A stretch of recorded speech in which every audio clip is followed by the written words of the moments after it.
ছোট বাচ্চার মা আমি চাইলেও অনেক কিছু করতে পারি না। চাইলেও মনমতো কাজগুলা গুছাতে পারি না। তখন যেভাবে পারি, যেটুকু সময় পাই ওভাবে কিন্তু কাজগুলা গুছাই। আর উপরে সবথেকে বড় সমস্যা হচ্ছে আমার ছেলে মানে ১ সেকেন্ডও আমাকে ছাড়া থাকতে চায় না। সারাক্ষণই ওরে নিয়ে থাকতে হয়। কি ৫ টায় উঠি নাকি ৬ টায় উঠি অথবা ৭ টায় উঠি। আমি যে টাইমটায় উঠি আমার ছেলে কিন্তু আমার সাথে, সাথে উঠে যায়। জাস্ট ২ মিনিটের মধ্যে কিন্তু ও উঠে যায়। এজন্য মাঝে মধ্যে দেখা যায় যে সকালের নাস্তাটা কিন্তু একদমই বানাতে পারি না। তো হুটহাট করে যখন যেটা পাই ওটাই কিন্তু রেডি করে ফেলি। হ্যালো এভরিওয়ান, আসসালামু আলাইকুম। সবাই কেমন আছেন? আশা করছি অনেক অনেক ভালো আছেন। আর আমরাও আছি আলহামদুলিল্লাহ ভালো। সত্যি বলতে মানে ভালো থাকি কিংবা খারাপ থাকি, রোগে থাকি, শোকে থাকি, যেভাবেই থাকি না কেন সবসময় বলি যে আলহামদুলিল্লাহ আছি, ভালো আছি। আমি কখনো ভাবি না যে আমি কষ্টে আছি এটা অন্য কাউকে বুঝাবো, আমি দুঃখে আছি, আমি রোগে আছি এটা কাউকে আমার বোঝানো কোনো প্রয়োজন আছে। এজন্য সর্বাবস্থায় আমি আলহামদুলিল্লাহ বলে থাকি। যতটুকু আছি আলহামদুলিল্লাহ আছি। আসলে এটা আমি মন থেকেও বিশ্বাস করি। আমি মানে যেভাবে আছি হয়তোবা আমি এর থেকে খারাপ থাকতে পারতাম, অথবা আমার লাইফস্টাইলটা আরো বেশি হার্ড হতো, আরো কঠিন হতো। বাট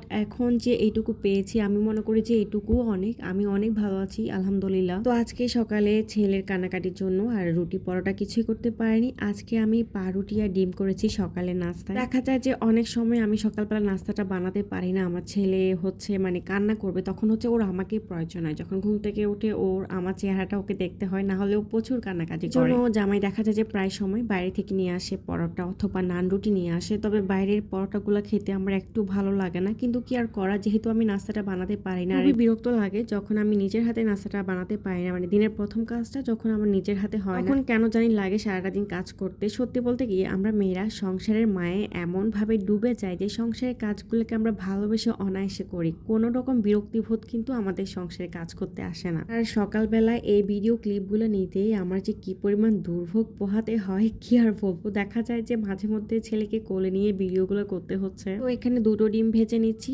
একটা ডিম আমার মেয়ের জন্য, ও খাবে হাফ, আর হাফ ওকে আমি টিফিনে দিয়ে দিব।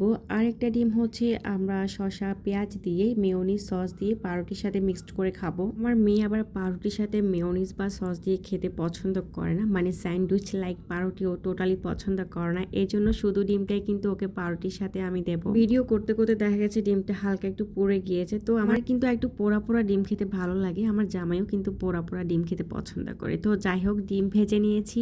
আর এদিকে আমি কিন্তু চা বসিয়ে দিয়েছি। চা শুধু আমি খাবো, আমার হাজব্যান্ড চা খায় না। আর এখন ডিমটাকে আমি ছুরি দিয়ে কুচি কুচি করে কেটে নিচ্ছি। আর মেয়ের ডিমটাকে এক সাইড করে রাখছি। তো এদিকে হচ্ছে মেয়েকে আমার হাজব্যান্ড রেডি করাই দিচ্ছি স্কুলের জন্য, আর আমি নাস্তাটা রেডি করতেছি। আর আমার ছেলে কি করতেছে জানেন? ও ননস্টপ কান্না করতেছে। মানে আমি ওর চোখের সামনে, ঘুম থেকে উঠে আমাকে দেখে না। এদিকে ওর বাবা আর ওর বোন যে পাশে আছে সেটা কিন্তু ও তোয়াক্কাই করতেছে না। এভাবে করে কিন্তু আমার প্রতিটা দিন যায়। আমি সকাল ৭টা থেকে দুপুর ১টা পর্যন্ত মানে একটা আতঙ্কের মধ্যে থাকি, একটা টেনশনের মধ্যে থাকি যে কখন কোন টাইমে আমি সুযোগ পাবো, আমি আমার রান্নাটা করব, আমি আমার ঘরটা গুছাবো। তাছাড়া আমার একটা অভ্যাস হচ্ছে যে বেলা ১১টা থেকে ১১:৩০ মধ্যে আমার ঘরের সব কাজকর্ম যদি আমি না গুছাইতে পারি তখন আমার মাথা একদমই খারাপ হয়ে যায়। আমার এত বিরক্ত লাগে।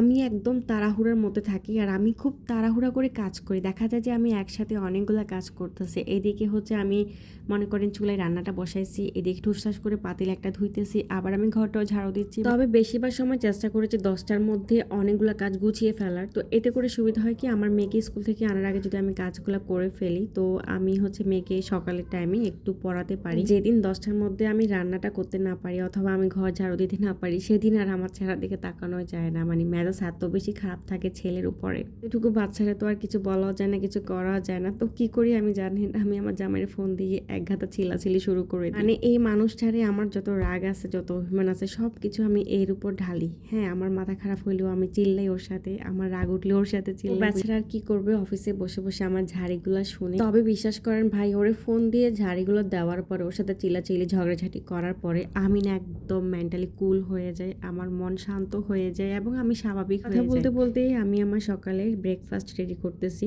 তো মেয়ের নাস্তাটা কিন্তু আগেই রেডি করে ফেলছি। এখন আমার আর জামাই নাস্তাটা রেডি করতেছি। পাউরুটিগুলো আমি হালকা একটু ছেঁকে নিব, আর একটু ছেঁকে নিলে খেতে কিন্তু বেশ মজা লাগে। এদিকে মেয়ে টিফিন নিয়ে আর এই ঝামেলায় পড়ি, ওকে কি টিফিন দিব সেটাই ভাবতে হয়। ওকে যদি একদিনের বেশি 2 দিন একটা টিফিন আমি দিই, ওটা কিন্তু ও আর খেতে চায় না।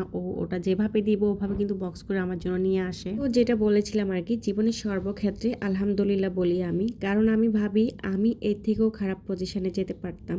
আমি সবসময় আমার নিচুর দিকের মানুষগুলোর দিকে তাকাই। আমি কখনো ভাবি না যে অমুক এত ভালো আছে, অমুকের এত কিছু আছে, আমার কেন নাই। আমি নাস্তা খেতে খেতে বাইরের দিকে তাকাচ্ছিলাম, বাইরে এত বেশি রোদ, তো রোদ দেখে কিন্তু ভালোই লাগছিল, কারণ এখন তেমন রোদ দেখা যায় না। ড্রয়িং রুমের জানলাগুলো একটু ভালো করে খুলে দিয়ে কি আমার আব্বাজান দেখেন, ওর হচ্ছে আজকে কয়েকদিন ধরে জ্বর, গত ব্লগে বলছিলাম আমি, তো জ্বর এখনো কিন্তু সারে নাই, তো ওকে কোনোভাবে কিন্তু কিছু খাওয়াইতে পারিনি, একটু আমি ব্রেস্ট ফিড করিয়ে দেন ওকে ওষুধটা খাইয়েছি। এরপর হচ্ছে রান্না বান্না চলে আসি, আর রান্নার ভিডিওগুলো কিন্তু আমি জাস্ট হাতে একটু একটু করে করছি, এগুলো কিন্তু ডিটেলস কোনো ভিডিও করা হয় না, আসলে ওরকম করার কোনো স্কোপ আমার থাকে না সত্যি বলতে। আর এই যে দেখুন, ভালো করে খেয়াল করলে বুঝতে পারবেন যে আমার ভিডিওগুলো কিন্তু নড়াচড়া করতেছে, আমি কিন্তু আমার ছেলেকে কোলে নিয়ে ভিডিওগুলো করতেছি এবং খুব কষ্ট হচ্ছে ভিডিওগুলো করতে আমার। এখানে আলু আর ডিম রান্না করছিলাম, আমার খুব পছন্দের একটা রান্না, কোনো এক ভিডিওতে এই রান্নাটা আপনাদের সাথে শেয়ার করব। এটা হচ্ছে আমার হোস্টেল লাইফের একটা পছন্দের রান্না। হোস্টেল লাইফে কিন্তু এই রান্নাটা আমরা প্রতিদিন খাইতাম। বাসায় যেদিন কাজ করতে ইচ্ছে করে না, যেদিন রান্না বান্না করতে ইচ্ছে করে না, সেদিন দেখা যায় যে আমি টুকটাকে রেসিপিগুলো করি।